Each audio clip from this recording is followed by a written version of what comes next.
Welcome, everyone. Great to see everyone here today. We're going to be talking about emissions data and how decision makers can use it to make decisions around financial investments, risk assessments, operational changes at their facilities.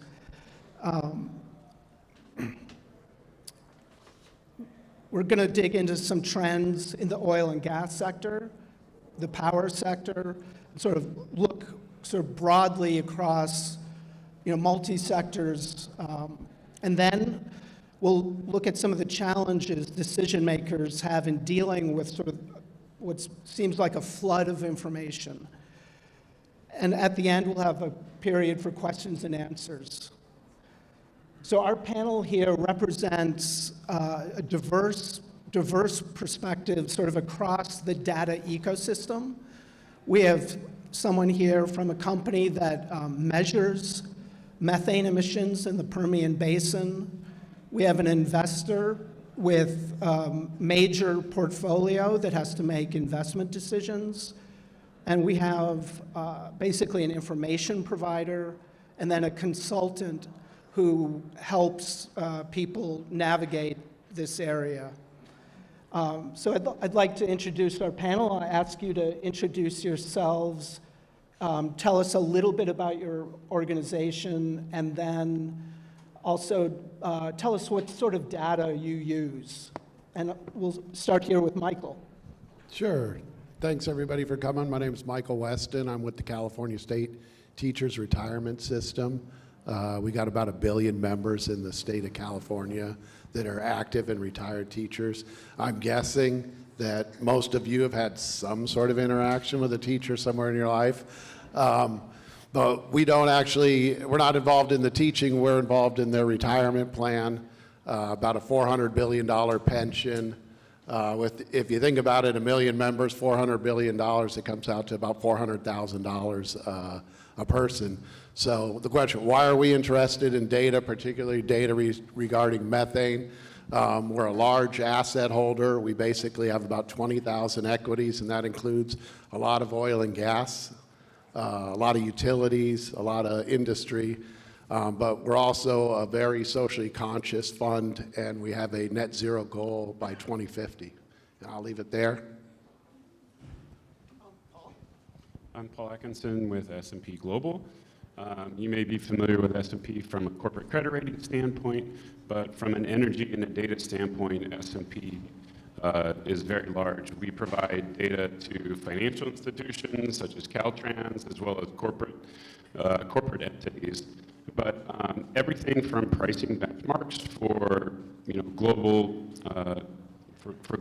oil and power pricing to emissions data on a corporate level. So if there is an investor that's wanting to hit a certain net zero goal, they can use our data to understand the emissions profile of the companies that they're invested in.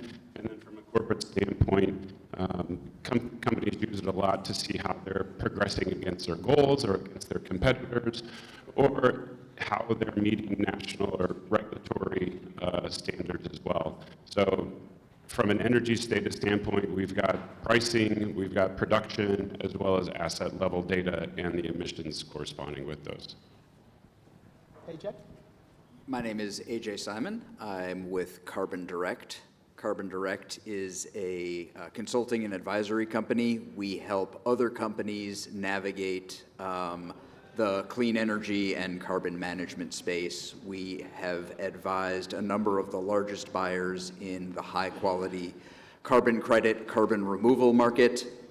We are advising the buyers of clean energy and clean products such as low carbon cement, steel, and other commodities navigate what is high quality and how are they putting their climate dollars to work to have the most impact. We also advise project developers in the space on how to make those projects successful and how to make them most appealing and highest quality to the buyers who are out there seeking to put their climate dollars to the best use. Hi, hello everybody. My name is Kethees Ketheesan. I am co-founder CEO of Pulloli. We are excited today to announce our new brand, Scope 1. Right around the corner, we have a tech showcase where we are showing the methane sensor that we are deploying at scale in Permian Basin, the big differentiator and the groundbreaking aspect of Scope 1 is that this is the first time there is a ground-based continuous monitoring data at scale that is open to public to subscribe and understand how much methane is actually being emitted in the most highest energy producing basin in the world. And so we are proud to announce that today, and all the data we collect and report is available to all the use cases the audience, the panelists here were referring to, and we are very excited today to be here, part of the Energy Summit today. Well, Kethees, can you describe some of those use cases? Like, how will people be using this data? Good question. So the use cases fall into broadly two main financially impactful categories. Number one, that we are finding a lot of demand is in actually keeping the molecule in the pipe, so to speak, given the insatiable demand for data centers now being powered by natural gas. Every bit of a natural gas you have in the pipe, obviously, it's financially helps the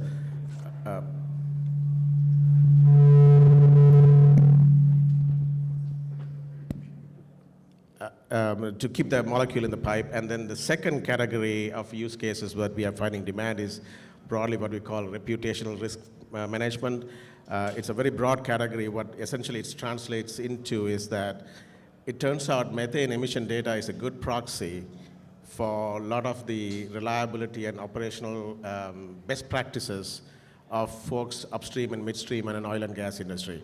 So since we collect this data in a very independent and impartial way, and we place the sensors on our own without any collaboration or input from the upstream and midstream producers, such that it is a representative by the time you extrapolate that to the whole basin. And that data is a very reliable way data to do all the reputational risk management activities that whether you want to do a relative performance evaluation of a company A versus company B, or you want to look at certain trend lines of a given company and what's the step change happen in a given month to month. So those are a couple of examples of the use cases. And AJ, kind of the same question to you, but like what kind of data, what specifically are you using, using with your clients? So we pull together a lot of the data streams that are available, either freely or data that can be procured to help our clients make decisions. So I can give you an example. We worked with a client about 6 months ago who was trying to understand the opportunity set to deploy carbon capture and sequestration on the back of natural gas-fired power plants. So that meant pulling together data on where there's existing power plants, where there's plans to build them, where there's natural gas infrastructure, where there's potential storage, geology. So everything from infrastructure data to operational data to emissions data, some of which is only updated when things are built and hiding in public records, some of which are captured annually, some of which are captured monthly. And then combining that with analytics, with engineering know-how to understand, given the infrastructure, given the distance to infrastructure, and given the cost of construction in various places, what is the opportunity set and where might the lowest costs and highest opportunities to get value from building out carbon capture and sequestration to mitigate the impacts of all of this new power that's helping to bring us into the AI age. So we actually published a white paper on that that's available on our website. You can download it, or I can give you a QR code later on. But then behind that, working with the client, we actually help to go narrow that down to specific opportunities and analyze certain sites even deeper with some more of the information that we were able to dig up locally.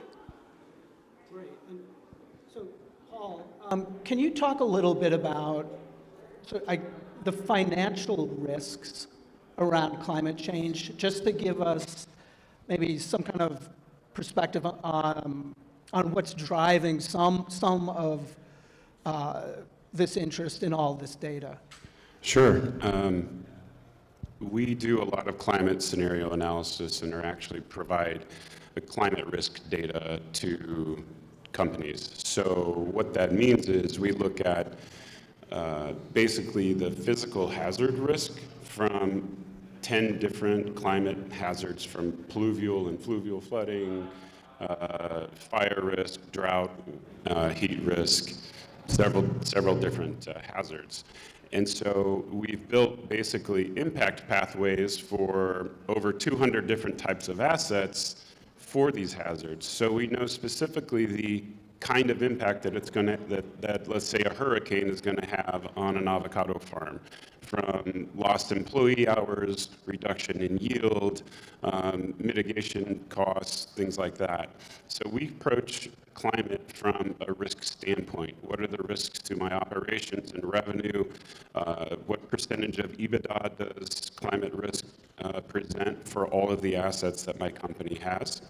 The second thing from a financial impact is transition risk. So this is transition to a cleaner economy or a low carbon economy. If I'm operating in an area where there's a compliance market for carbon, we help companies understand the potential financial impact there. And then the final thing from a financial standpoint, we really look at we're helping clients now understand the embedded carbon in the products that they're producing and the emissions or the financial impacts that could potentially have. So if I'm a producer of liquefied natural gas and it's for export to anywhere around the world, we can help those buyers understand the embedded carbon in that natural gas, because we think natural gas is natural gas. Well, in the North Sea specifically, if it's natural gas that's produced off the shore of Scandinavia or Northern Europe, it's fed by renewable energy from the shore, and so that's going to have a lot less embedded carbon than one that's produced offshore from the UK, which has a lot of coal and gas that are powering those offshores. And it's by a big factor of as much as 30% lower emissions for that natural gas. So we're helping companies, countries, investors understand the financial impacts from carbon that way. Yes, so then from an investor point of view, Michael, like how are you using, or how is CalSTRS using this data, and what types of decisions is it helping you, how is it informing your decisions? So for us, we're looking at full value chain. You know, we look at the producers all the way to the burner tip, because basically we have interests in the entire value chain. So we're looking for, it's not always looking for the worst. Sometimes we're looking for the best players, because we want to understand for a specific basin, what is the average amount of methane that is lost, flared, vented, whatever it is. We want to find that. Who are the producers who actually are doing it the best with under 2% of methane loss? We look at it as a commodity. We want them to keep it in the pipes. I can guarantee you that if a company is having trouble keeping methane in the pipes, there's most likely other operational things that they're not doing right. I mean, these are the basic blocking and tackling of being an oil and gas company. You know, you are going to lose some commodity, obviously, in transportation, in processing, all of that. But at the end of the day, you shouldn't be losing that much. And the ones that aren't probably, you know, should be losing that sort of social license to operate. And from an investment standpoint, we either want to identify those companies, engage them in these are what are the difficulties you're having? How can you mitigate some of this? We have the data. They've all provided us with the data. You know, how can we get you back in line with what is best practice within the industry? And do you see companies responding to that? Yes, very much so. You know, maybe through capital investment. Maybe it's we got so many pneumatic pumps. It costs $1 million a pump. It's going to take us this long. I mean, those are the type of granular conversations that we actually end up getting to. And the other thing is we can also say, hey, we know that your neighbor in this basin is operating very cleanly. The data tells us that. You can do that. It's possible. We know the technology's there. It's just we got to have the data so we can have those conversations and say, hey, something in your operation needs to change, you know. So, Kethees, you're working in the Permian Basin. What kinds of changes are you seeing both on the data collection side, and then, you know, is the oil and gas sector, are they looking at this information at all differently now, or are there any changes around that? Yeah, goes without saying, last 1 year has been a lot of changes. So in terms of the data collection, historically, what has happened in the industry until last year is more collaboratively operators deploying sensors inside their premises, mostly for regulatory reasons as well as some voluntary filing reasons. The incentive for both kind of went away in the past year. And that's one of the reasons motivated us to go kind of the independent route. So that's a big change as far as we are concerned. Now, the independent data is nothing new as a basic concept, in the sense people are used to seeing the data from the satellites. You know, we know about methane, carbon mapper, methane sat from EDF in the past, and GHG sat and others. I'm sure all of these folks have been using those kind of data in some form or fashion.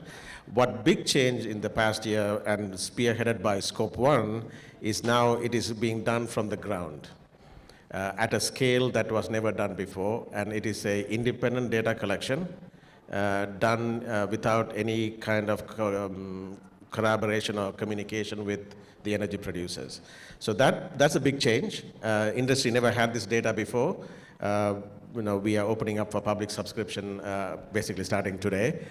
That's a big change. And now in terms of the second part of your question, where what is the producers going to do, it's going to be interesting. We don't know. This is new. They're just starting. In the past, satellite data were looked at a little bit in a negative light, but the attitude changed, and now it's more brought into the mainstream products, and that's probably one of the data that's currently used by CalSTRS and others, and many other financial institutions. So we think it is new, but at the same time, the paradigm fundamentally is nothing new. So it's going to be exciting and interesting next year. Yeah. So now maybe sort of switching to the power side of this. You know, the power. There's data center development going on all around the country right now. There's a lot of focus on kind of what types of fuel they'll be using. Natural gas is obviously, you know, there are a number of large gas-fired power plants getting built to serve some of these data centers. AJ, I'm just wondering if you can give us sort of a perspective on what's going on and how you're engaged, like who some of your clients are and how you're engaged with them. Sure. There's a couple of things going on. You know, one of them is this huge new build out of data centers, which is demanding more new, clean, firm generation on the grid than has been demanded in decades. So that creates just a challenge for you know, actually building stuff, right? All the data in the world, even if it's clean data, even if it's decision grade data, that's worthless unless you build or operate something with it. And the build out that's going on is a really important one. It's important to remember, one, I think that we are building, gigawatts of new gas-fired power, and the climate imperative of managing those emissions is strong. Both the upstream emissions, which you're talking about, getting us the data to manage well, and that's super important.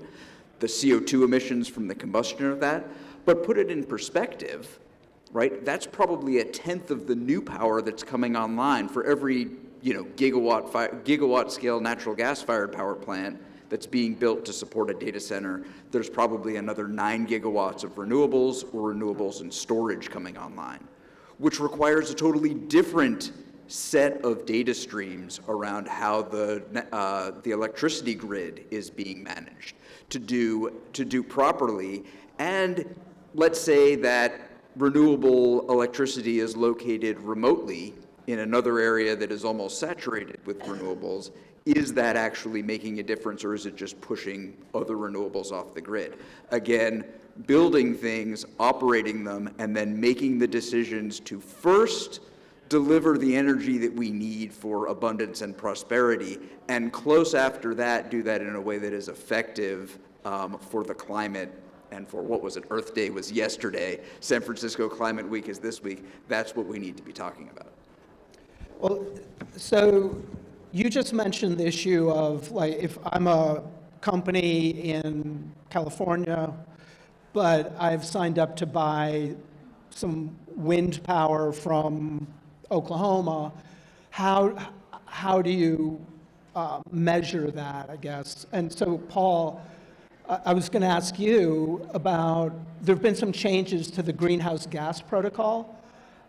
Could you just tell us a little bit about what's been going on there and how that may be affecting the way people are thinking about some of these questions?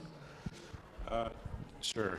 The changes to the GHG protocol were rather contentious, but really have a lot more to do with representing the emissions where they're produced or used, or, well, produced by the use of a sold product. Every industry wants to report their emissions the way that they want to report their emissions to make their emissions profile look better. The oil and gas sector has their own Scope 3 reporting guidelines that are out of line with the greenhouse gas protocol. So I think what you saw with the GHG protocol is that they're trying to build in a little bit more flexibility there for the different forms of emissions as they're produced. To skip back to, or to reference back to the idea of offsetting renewables outside of your own local grid, you're not really taking anything off the grid from an emissions standpoint. You're just funding the construction of that somewhere else. So you're not removing emissions from your local grid if you're if you're in California and buying it in Oklahoma. They're completely separate wholesale power markets. So, I mean, you could speak a lot better to that than I could, but unless you're buying renewable energy credits or offsets within your local distribution or wholesale grid, you're not really offsetting anything. So maybe shifting a little bit to some of the challenges, I guess from your perspective, challenges around, there's a flood of data now, tons of information. There, like you just said, greenhouse gas protocol, then there's a separate framework for the gas and oil sector. Michael, from your point of view, what kind of challenges do you face in sort of sorting through the data and using it?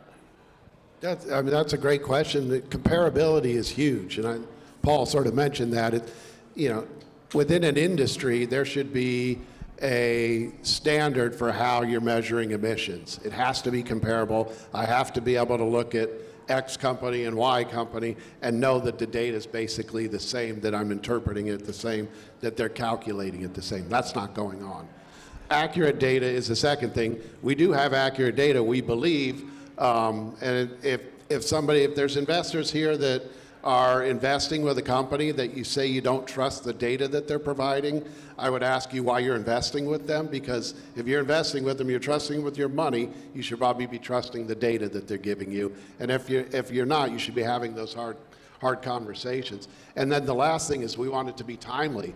I don't want to wait a year. I don't want to know what you did last year. I want to know what you did maybe last month, or some sort of more real-time data. That would be important for us to have. Those are sort of the things that we're looking for. Yeah. And AJ, for you, like, what kind of challenges do you see in sorting through all of this? Yeah, there's a ton of challenges to sort through data and, you know, put it in perspective, right? In grad school, which was a long time ago for me, we're talking late 90s, I was taking 1,000 data points a second on the pressure inside of a cylinder of an internal combustion engine. So lots of data is nothing new, but with the dramatic decrease in the cost of both platforms and sensors, like we are seeing even more data, you know, probably 1 million times more data, and, you know, maybe 1 billion times more power in the ability to process that data.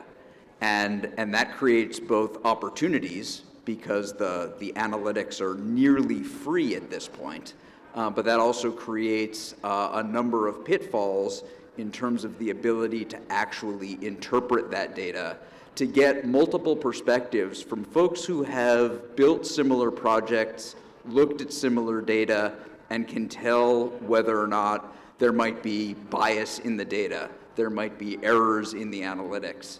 And then to bring in multiple sources of data, multiple sources of truth, independently measured data, company measured data, compliance, mandatory data reporting, and compare amongst those with a critical eye, so that we eventually put those resources to work, again, building out that new clean energy infrastructure. Kethees? If I may jump in, yes, definitely there is the feel of a lot more data coming in, but one of the big thing, if you ask in this industry, is that there is the self-reported data and regulatory compliance data, the validity and verification that required for some of this data has been historically pretty light. What we are changing here is that applying a lot more rigor and a lot more science in not only where the sensors are placed, but how do you compute the quantity of the methane that's escaping into the air. And then on top of it, not to trust our word, but have the academic institutions and experts in the field to validate those data at scale in an extensively across a large sample test and a valid sample test of experimental data. Design an experiment such that that's representative of the actual deployment conditions. So what I'm trying to say is the quality of the data has been is still a challenge in this space. Despite, yes, there are a lot more data available because of the regulatory and voluntary disclosures, but what has been missing is the quality and validation of those data. Just to touch on that, as reporting frameworks such as TCFD, which is now incorporated into ISSB, for anyone who doesn't know, those are European regulatory guidelines on sustainability reporting. The assurance standards for those and other frameworks, Science-Based Target Initiative, the assurance has continued to increase for those.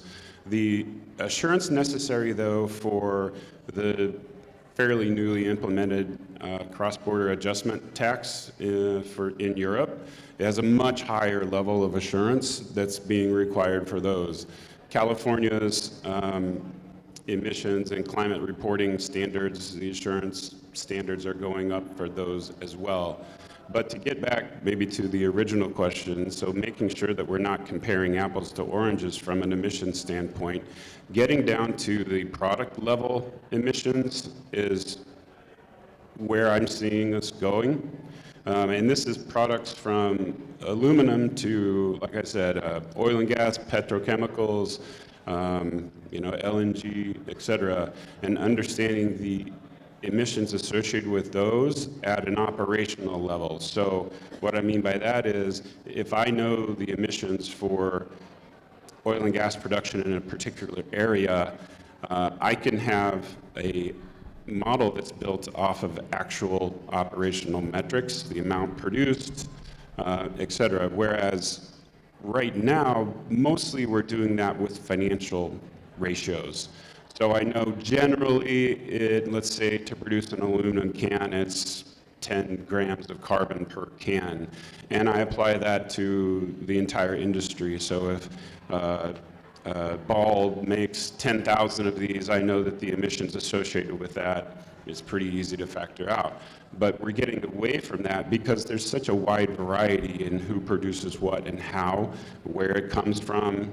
And so product level emissions using operational metrics is going to give us a much more exact level of emissions intensity or embedded emissions than just financial modeling. Yeah.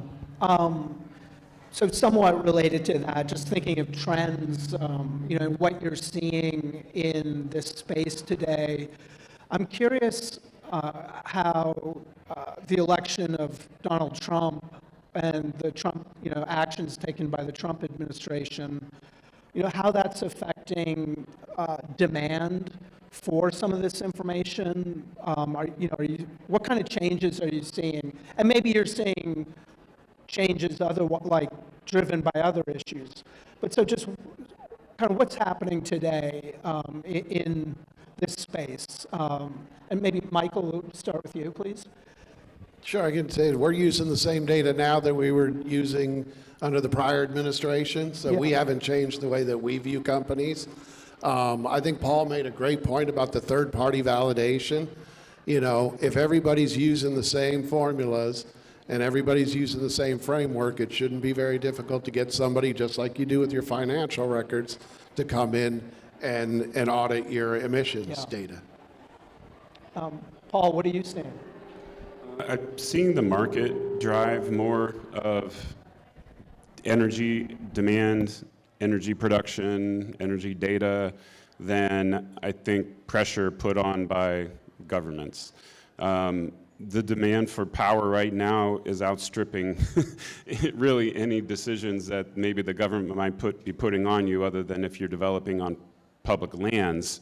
The demand for energy and is really, or I should say the energy generation profile is more dependent upon state renewable portfolio standards. There's no national set goal for the type of generation that we're producing.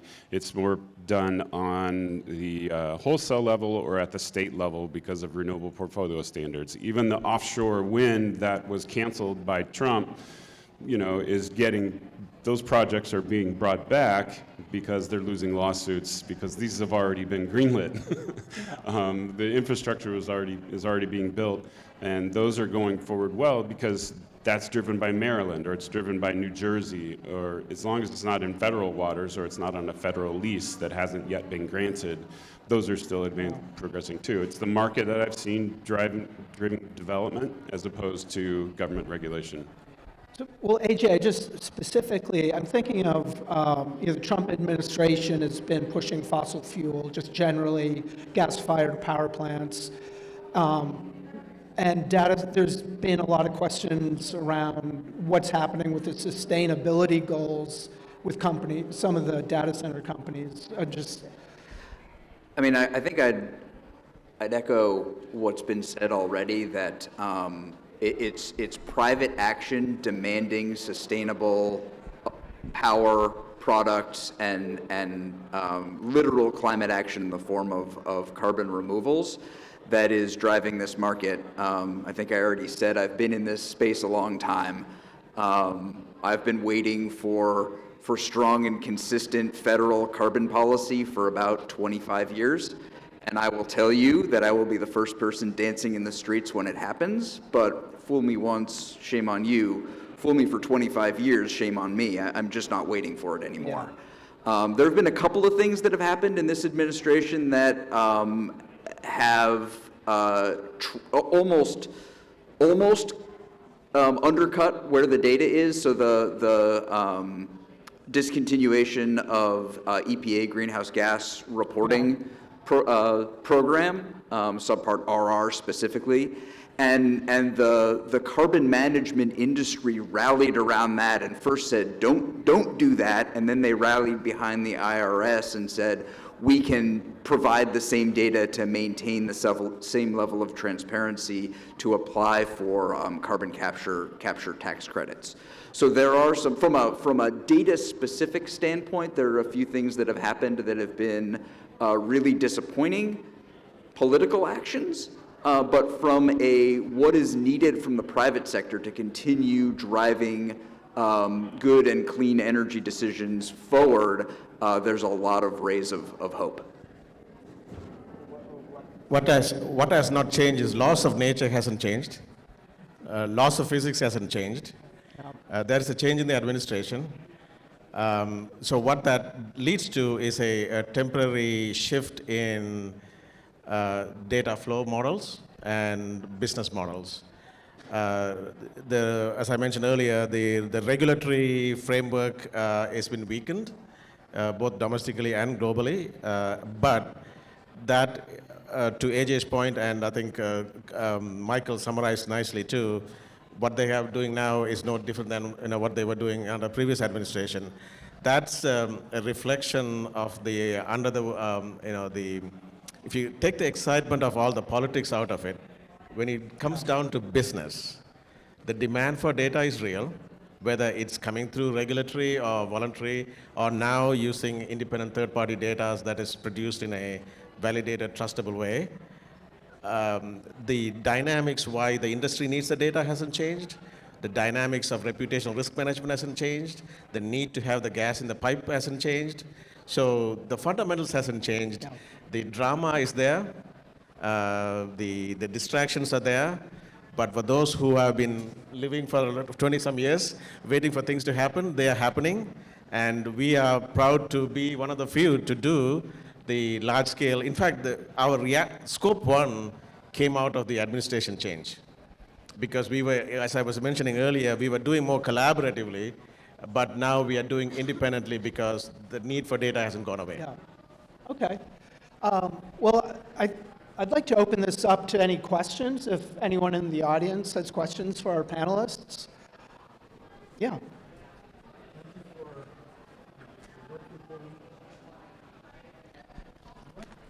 Here.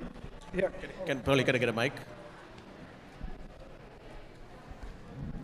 What percentage of your work is based on AI, and how do you see AI growth making an impact in what you do in your business? I can take first. So one of our demand for our data comes from the data center operators because because as mentioned before, natural gas is going to be the primary driver of fuel for the data centers for the short term. So there is a concern about what is the effective carbon footprint of that solution is by whether it's Anthropic or OpenAI and Google and everybody else.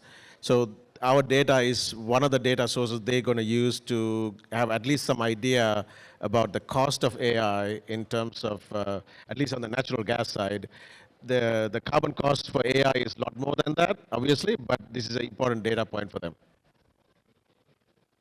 I think I may have mentioned this before, but the immediate growth in new firm power is being driven by the build out of AI and AI data centers.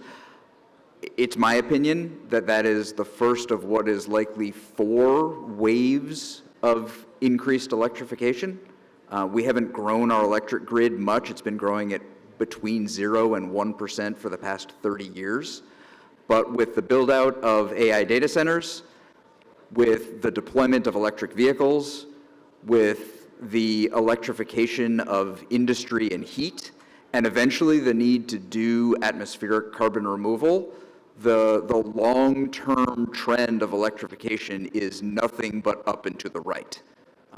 So we are lucky, we are fortunate that the first wave of build-out is being driven by companies that have publicly stated climate commitments. They're not always able to completely match them at the time they need to deploy these data centers at speed and scale, but that's coming. It's coming with the build-out of renewables. It's coming with commitments to things like carbon capture. It's coming with better and more effective measurements and the instruments to transact reductions in the upstream supply. And if you just get back to your original question, yes, a lot of my business is being driven by AI and the hyperscalers, and we are working with banks, we are working with project developers, we are working with many others in the sustainability space because we know that more is coming.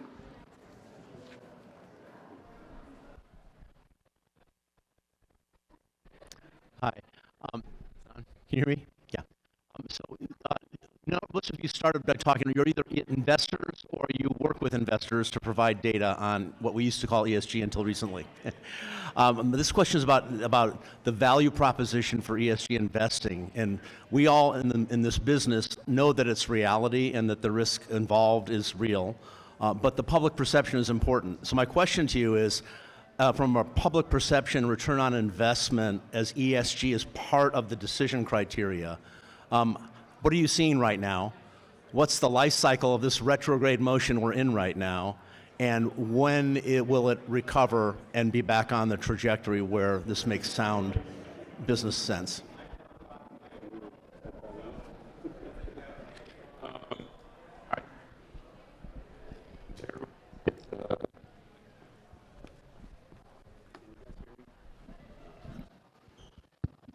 Well, there we go.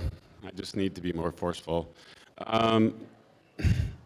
We still and always have approached it from a risk standpoint as at S&P. Transition risk, physical risk. We leave the performance to our clients like CalSTRS, but we haven't necessarily seen that the data and the investment strategies are any less valuable or any less anything than they were before.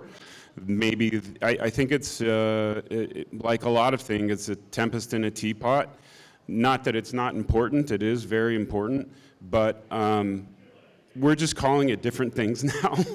You know, ESG had such a negative connotation to it, I think mostly because there were arguments that didn't make any sense around social, around governance, but as we're seeing with, the bank here, what was the Silicon Valley Bank, governance is a real issue. What we're beginning to see are social components are extremely important to the profitability and shareholder value. It's just we need to develop a better ecosystem of data, but also the ability to communicate that better. So we're seeing like Deloitte at an event I was at yesterday, they have their own reporting framework that they use with their clients that puts their sustainability data in a way that's more easily communicated with their stakeholders, be that board, shareholders, general public, clients. And it hasn't been necessarily an issue of, is this a good investment strategy? Does ESG make a company more profitable or not? It's really more like about what I was saying. It's how do we communicate the long-term value that measuring a company using non-financial metrics has, as opposed to short-term thinking.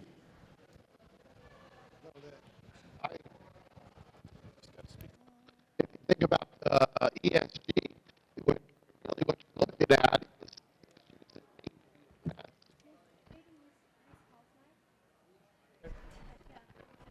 is I'd say if you're looking at ESG, the issues that need to be addressed, you can call them whatever you want. If you want to call environment community, if you have a factory or whatever and you're polluting your local community, that's still a factor to your business. Reputational risk is risk. Policy risk is risk. Regulatory risk is risk. You can call them ESG or you can call them individually. The reality is that those factors are material.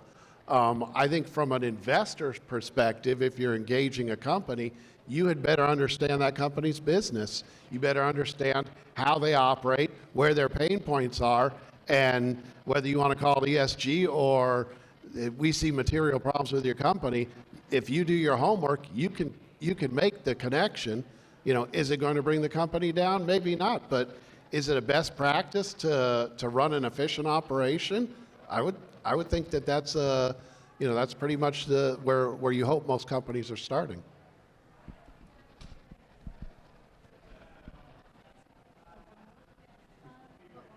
Yeah. Okay. We have time for one more question. 2, 3. Yes. Yeah.